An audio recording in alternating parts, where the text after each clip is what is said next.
Hi guys, welcome to our next lesson on the famine. So coming towards the end of our work on the famine, we have a few lessons left. Today we're going to be looking at the Irish Diaspora or Diaspora, depending on your pronunciation, and memorials for the famine that we can see around the country and around the world in general that commemorate what happened during the Irish famine, what we've studied over the last few weeks. So, task one for today, this is just a thinking task, and I want you to think back over a number of different different pieces of work that we've looked at over the last few weeks, and think about how much can you remember. So, three questions. Can you answer these in your head without looking back? What was the population of Ireland before the famine in 1845? How much land did a cottier typically live on? And what were the 6 consequences of the famine which we discussed in our last lesson? Okay, so I'm going to ask you just pause here for 2 seconds and think about each of those questions for a moment. Okay, so first question there, we should all have gotten the first question. The population of Ireland at the start of the famine was around 8.2 million people. Second question, a cottier typically lived on about 1 acre of land with their family. And for the 6 consequences, so this is the more difficult question here, but it's what we did in our last lesson. So we have the first one is decline in population. We have the near wiping out of the cottier social class. We have changes in farming practices. We have an increase in anti-British sentiment, anti-British feelings. We have a huge decrease in the Irish language. And finally, we have emigration. And the last one of those, emigration, is going to link into what we're talking about today in a lot of detail. So, objectives for today is to understand what is meant when we use the term the Irish Diaspora or Diaspora, be able to explain significance of the Irish Diaspora, and be aware of some of the memorials to the famine around Ireland. So, the Irish Diaspora, what we're going to be looking at today, this is directly linked to the huge amount of emigration that occurred from Ireland, both in the time of the famine and in the decades afterwards. So if you remember that graph we looked at a few times, that population graph, where yes, we had a steep decline in population during the famine years, but then that decline continued for quite a number of decades up well into the 1900s. So the Irish diaspora is essentially recognizing all of these people who have direct lineage to Ireland. So the Irish diaspora refers to Irish people who were born in Ireland and are now living abroad, but also refers to families where maybe the grandparent or parent was an Irish person and has moved abroad. There is a very, very strong culture of Irish people, groups of Irish people around the world who feel very connected to their Irish heritage. We know this particularly from America, but also in Canada, in Great Britain, throughout Europe. So if you see the map here, you'll see that France does 1.7 million people who are linked to Ireland, Germany 1.8. So you can see in this map down the bottom section, Italy 1.3, Spain another million. So a huge amount of Irish people around Central Europe.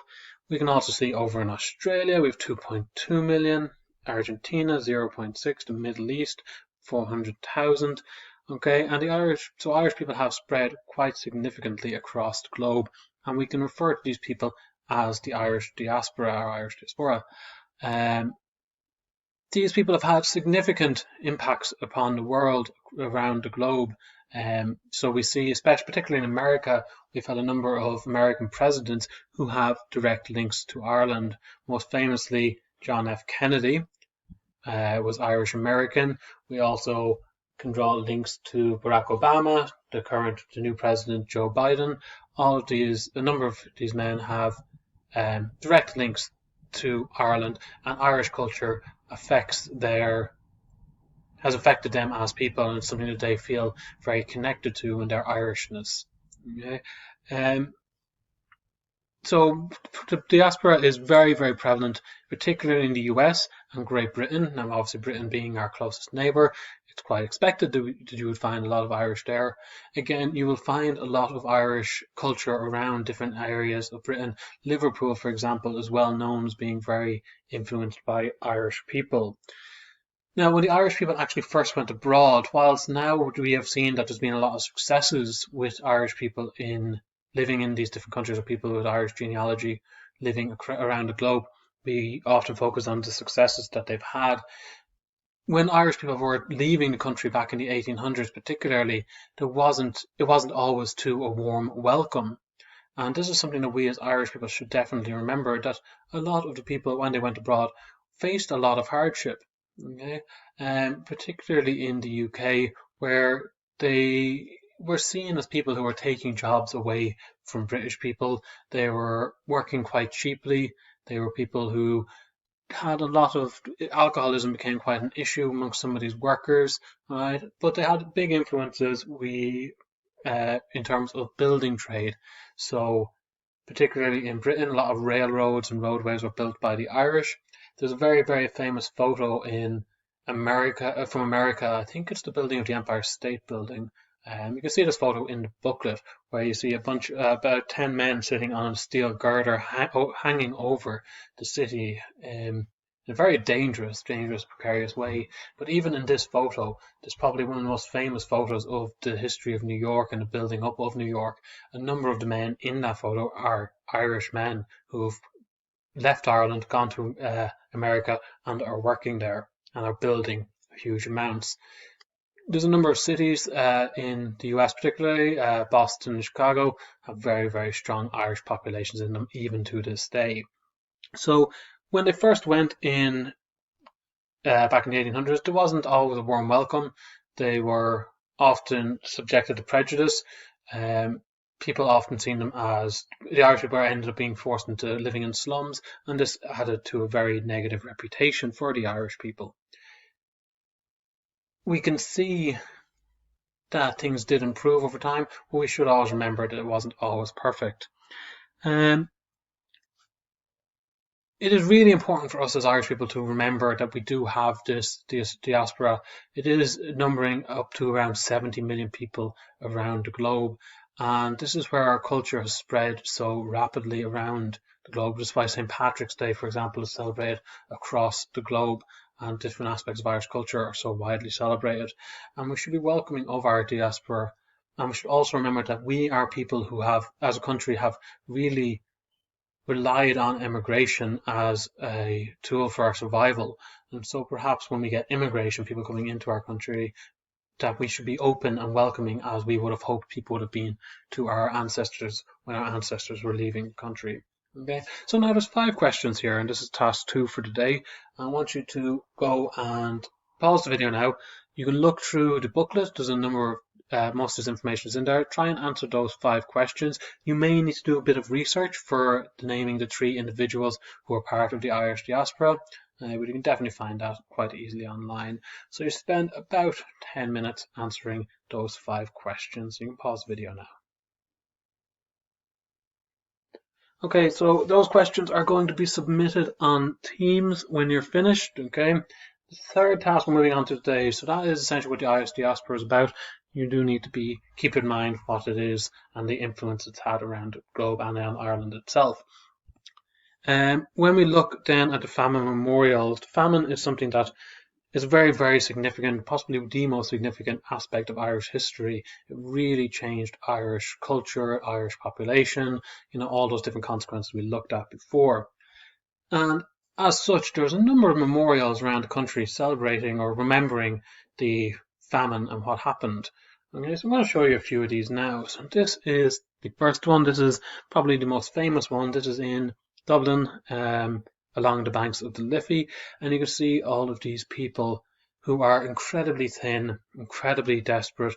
If you get up, you can go and walk right up beside them, and you can see the gauntness and desperation and hunger in their faces. It's a very, very effective memorial, in my opinion, and it's trying to show the desperate aspect of how these people were, and shows the huge hunger. And they're walking towards the coffin ships. They're just up to they're quite near to Jeanie Johnson, which is a coffin ship, which is there as a museum, and they're all slowly walking towards it. And you can really, when you walk through this memorial, feel the sense of darkness, the sense of that these people are, impending doom upon these people. We also have this memorial here. I can't remember exactly where this is. It's somewhere in. I'm actually just not sure. It's either in Cork or Mayo, as far as I know, but I could be wrong there. I'll have to look that up. I should have checked that beforehand. But this memorial is recognizing the contributions of the Choctaw Native Americans, which we talked about before. That the Choctaws sent $800 to Ireland. These very, very poor people sent this money to Ireland to help, and in order to commemorate the sacrifice from a very small and poor group of people, there's this memorial was built to recognize that. And you can see it's quite a celebration, this memorial. It doesn't focus on the desperateness, but rather on the coming together and a celebration. So there's the feathers, which would be a symbol commonly connected with Native Americans, and just that circle there showing unity. We have over in Galway, I believe it's near the foot of Croagh Patrick, we have this famine coffin ship, which if you look closely at, you'll see that the sails of this ship are actually human skeletons. Now, obviously not real human skeletons, they're metal shape of human skeletons. And this again is trying to recognize and remember the hunger and the desperate position that people were in, and it's put in a place where the coffin ships would have been and set sail from, and it's trying to recognize the hardship that these people went through when they're getting on these ships, how desperate they were to be doing this emigration. And finally have this one here, which you can see is commemorating on Gerta Moore, the Great Hunger. It was unveiled by Mary Robinson when she was president back in 1997, I think it says there. Here you can see how they're reaching out towards each other. People are desperate to try and stay together. You can see the father on the right hand side holding the baby, reaching out to what we can assume is the mother, trying to encourage her along, but that she seems very unable almost to even stand up to follow him. Okay, so you can definitely see again the desperateness and the separation of families that occurs through this memorial. Right, so what I'm asking you to do in terms of memorials is I've shown you 4 here, and they're 4 very famous, very effective memorials, and all quite different in their own way. So what I want you to think about is, which of these memorials do you think is the best dedication to the Great Hunger and the people who suffered and died as a result of it? I want you to write 1 paragraph in which you explain which one you find the most effective, what you like about it, what you think makes it effective, in terms of maybe making us connect and feel for the people in famine, or being a celebration of unity, and why do you think it is better than the other memorials here? So I'm looking for a decent paragraph there, 5-6 sentences, really getting into detail of what you think. Think about it yourselves, think about everything we've looked at so far. What do you think is the best way to remember this terrible, hard time in Irish history? Okay, and that is task 3, so that's going to be submitted on Teams as well. Okay, and that's the end of the work for the day, guys. Any questions, please just drop me an email and I'll get back to you.